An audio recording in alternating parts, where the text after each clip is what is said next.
आज की वीडियो में हम रेलवे ग्रुप डी साइंस का प्रैक्टिस सेट 12 करने वाले हैं। बात करते हैं प्रश्न 1 की। पादप विज्ञान की शाखा कवक शास्त्र में किसका अध्ययन किया जाता है? तो राइट आंसर है ऑप्शन ए फफूंद। तो कवक शास्त्र के अंतर्गत फफूंद का अध्ययन किया जाता है। नेक्स्ट आता है प्रश्न 2। डेसिबल किसे नापने के लिए प्रयोग में लाया जाता है? तो राइट आंसर है ऑप्शन सी वातावरण में ध्वनि। तो वातावरण में ध्वनि को मापने के लिए डेसिबल का प्रयोग किया जाता है। नेक्स्ट आपका आता है प्रश्न 3। निम्नलिखित में से कौन सा एक परमाणु का भाग नहीं है? तो राइट आंसर है ऑप्शन डी फोटोन। जो फोटोन होता है ये आपके परमाणु का भाग नहीं होता, जबकि इलेक्ट्रॉन, प्रोटॉन और न्यूट्रॉन ये तीनों परमाणु के भाग होते हैं। नेक्स्ट आपका आता है प्रश्न 4। निम्नलिखित में से किसे रक्षात्मक पदार्थ कहा जाता है? तो राइट आंसर है ऑप्शन ए विटामिन। विटामिन को रक्षात्मक पदार्थ भी कहा जाता है क्योंकि ये हमारे शरीर में रोगों से रक्षा करने के काम आता है। नेक्स्ट आपका आता है प्रश्न 5। रॉकेट किस सिद्धांत पर कार्य करता है? तो राइट आंसर है ऑप्शन सी न्यूटन के तृतीय नियम पर। तो रॉकेट जो होता है वो न्यूटन के तृतीय नियम पर कार्य करता है और न्यूटन के तृतीय नियम को क्रिया प्रतिक्रिया का नियम भी कहा जाता है। नेक्स्ट आपका आता है प्रश्न 6। निम्नलिखित में से कौन सा ईंधन न्यूनतम पर्यावरण प्रदूषण फैलाता है? तो राइट आंसर है ऑप्शन ए हाइड्रोजन। जो हाइड्रोजन होता है ये न्यूनतम पर्यावरण प्रदूषण फैलाता है और हाइड्रोजन को ही भविष्य का ईंधन कहा जाता है। नेक्स्ट आपका आता है प्रश्न 7। मानव की उत्पत्ति किस युग में हुई थी? तो राइट आंसर है ऑप्शन बी प्लायोसिन। तो प्लायोसिन युग में मानव की उत्पत्ति हुई थी। नेक्स्ट क्वेश्चन आता है आपका प्रश्न 8। समुद्र में प्लवन करते आइसबर्ग का कितना भाग समुद्र की सतह से ऊपर रहता है?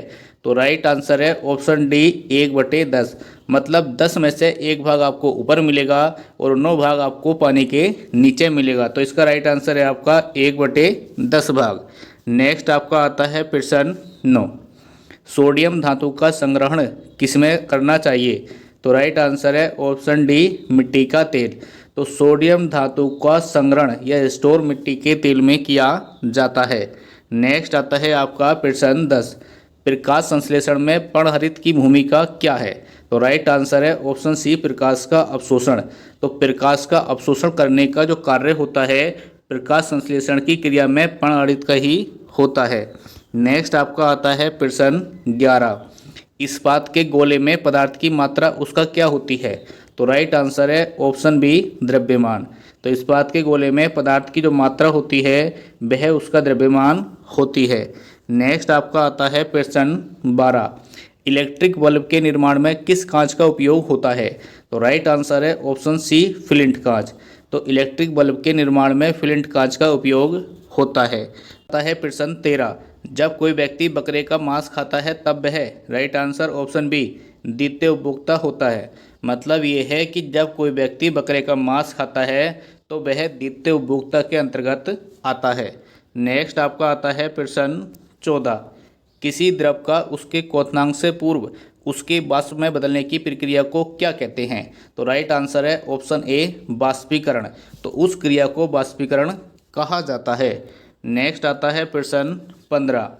निम्नलिखित में से कौन सी ग्रीन हाउस गैस नहीं है?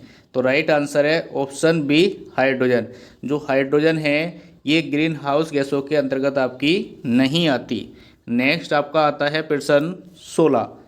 मछली की विशेष संरचना जो उसे सांस लेने में मदद करती है? तो राइट आंसर है ऑप्शन डी गिल्स। तो मछली जो सांस लेती है वो गिल्स की सहायता से सांस लेती है। नेक्स्ट आपका आता है प्रश्न 17। ध्वनि तरंगें किसके कारण प्रतिध्वनि उत्पन्न करती हैं? तो राइट आंसर है ऑप्शन सी परावर्तन। तो प्रतिध्वनि जो उत्पन्न होती है वह आपके परावर्तन की क्रिया के कारण होती है। नेक्स्ट आता है प्रश्न 18। फलों के रस को सुरक्षित रखने के लिए निम्न में से किसका उपयोग किया जाता है? तो राइट आंसर है ऑप्शन डी सोडियम बेंजोएट। तो फलों के रस को सुरक्षित रखने के लिए सोडियम बेंजोएट का उपयोग किया जाता है। नेक्स्ट आता है प्रश्न 19। मानव शरीर के किस अंग की हड्डी सबसे लंबी होती है? तो राइट आंसर है ऑप्शन बी, जांघ की। तो मानव शरीर में जो सबसे लंबी हड्डी होती है वह जांघ की होती है, और उस हड्डी का जो नाम होता है वो है फीमर। अर्थात मानव शरीर की जो सबसे बड़ी हड्डी है वो क्या है? आपकी फीमर होती है। नेक्स्ट आता है प्रश्न 20। इंद्रधनुष में किस रंग का विक्षेपण सबसे अधिक होता है? तो राइट आंसर है ऑप्शन ए, बैंगनी। तो बैंगनी रंग का जो विक्षेपण होता है इंद्रधनुष में सबसे अधिक होता है। नेक्स्ट आता है प्रश्न 21। वल्कनीकरण प्रक्रिया में रबड़ बनाने की खोज किसने की? तो राइट आंसर है option B, Charles Goodyear. Charles Goodyear ने वल्कनीकरण प्रक्रिया से रबड़ बनाने की खोज की थी। नेक्स्ट आता है प्रश्न 22। पारिस्थितिकी तंत्र के दो घटक कौन से हैं? तो राइट आंसर है ऑप्शन बी, जैविक और अजैविक। जो जैविक और अजैविक दो घटक हैं ये आपके पारिस्थितिकी तंत्र के घटक होते हैं। प्रश्न 23। दूरदृष्टि दोष के निवारण के लिए किस लेंस का प्रयोग किया जाता है? तो राइट आंसर है ऑप्शन सी, उत्तल लेंस। तो दूरदृष्टि दोष के निवारण के लिए उत्तल लेंस का प्रयोग किया जाता है, जबकि निकट दृष्टि दोष के निवारण के लिए अवतल लेंस का उपयोग किया जाता है। नेक्स्ट आता है आपका प्रश्न 24। लोहे पर जंग लगना किसका उदाहरण है? तो राइट आंसर है ऑप्शन बी, ऑक्सीकरण। तो लोहे पर जंग लगना ऑक्सीकरण का उदाहरण है। नेक्स्ट आता है आपका प्रश्न 25, और ये हमारा आज का लास्ट क्वेश्चन है। मानव शरीर का पीएच मान कितना होता है? तो राइट आंसर है ऑप्शन बी, 7.4। तो रक्त का जो पीएच मान होता है वह आपका 7.4 होता है। तो दोस्तों ऐसी ही वीडियो को देखने के लिए हमारे चैनल को सब्सक्राइब और वीडियो को ज़्यादा से ज़्यादा लाइक कीजिए।